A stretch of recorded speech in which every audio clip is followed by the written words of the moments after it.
We're still early. How early? Explain. I mean, to people who say, how can that possibly be true? Now you're starting to see the articles trickle out. Oh, AI might not be that transformative. Oh, talk about why this stock can still have more room to run.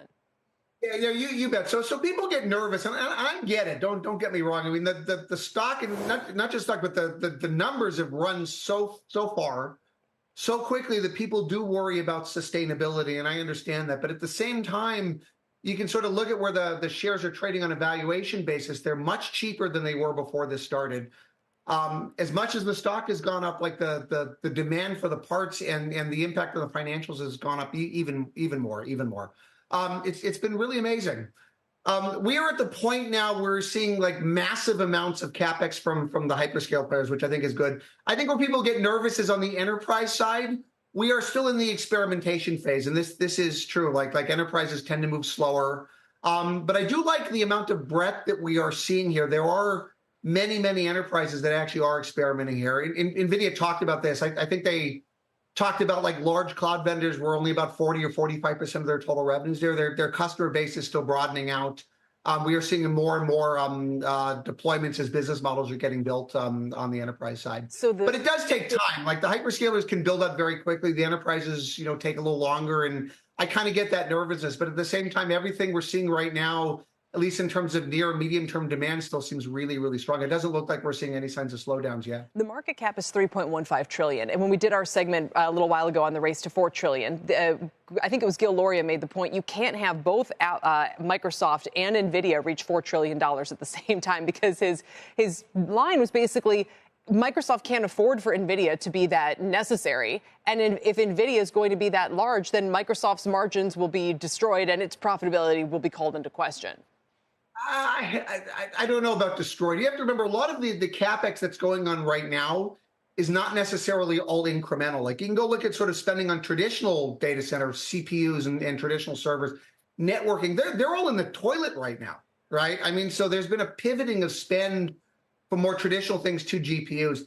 Some of this GPU capacity as well is fungible. Like these cloud vendors can use it for their existing needs as well.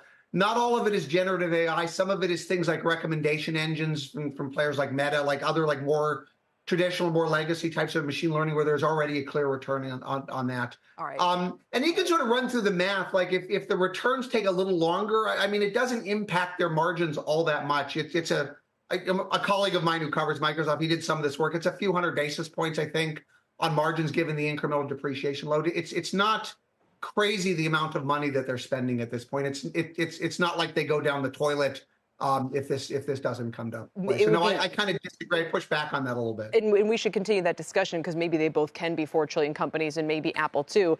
A lot of people, whenever there's a boom in something or just a well-performing stock, love to say, well, if you miss the big one, go with the next in line. And I'm not sure that ever really works out, to be honest. But that's the line on AMD. And I notice that you're also market performer. You're talking about beware of some core business weakness. Why are they not the obvious one to bet on if you don't have the stomach for Nvidia?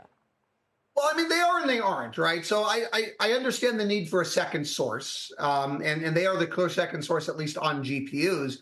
At the same time, you can also see where the dollars are going. So AMD has suggested that they'll sell $4 billion plus in AI revenues this year. I think most investors think they'll do 5 or 6. I don't want to take too much away from them. It was 0 a year ago, so even 0 to 4 over a year is good. Mm-hmm. Now, that being said, Nvidia might do $100 billion in data center revenues this year. It's clear where the dollars are flowing, right? That they're not flowing to AMD like in the grand scheme of like everything that's getting spent right now. And in fact, most of the, at least maybe the more credible second source may not even be AMD. Maybe a player like Broadcom, exactly, or some of the other like ASIC players who are doing chip design for the hyperscalers who are doing their own chips. That actually may be the more credible and realistic second source over time rather than a second GPU vendor. Your Nvidia price target is 130, which isn't even the 52-week high. For Broadcom, you're at 1950. So how, what would you describe the opportunities there as still massive as well? I think they're big for Broadcom. I actually really like Broadcom. So it has what I call the second best AI story in the space. And remember, in semiconductors, there's only really 2 companies that are seeing material upside from AI. It's Nvidia and Broadcom. That's about it. Everybody else, AMD and quite a few others, as good as they're doing, their core businesses have been weak enough where the AI has not been helpful. With Broadcom, their core business is also quite weak. They play in some of those legacy networking areas, but the AI business has been strong enough to completely bridge over it. So they haven't had to take their numbers down. We've seen numbers going up. Their current AI guidance for the year is actually very, very conservative. They've also got software businesses and other things that I think can drive upside going forward, and the stock is very cheap. So I really do like Broadcom. Speaking of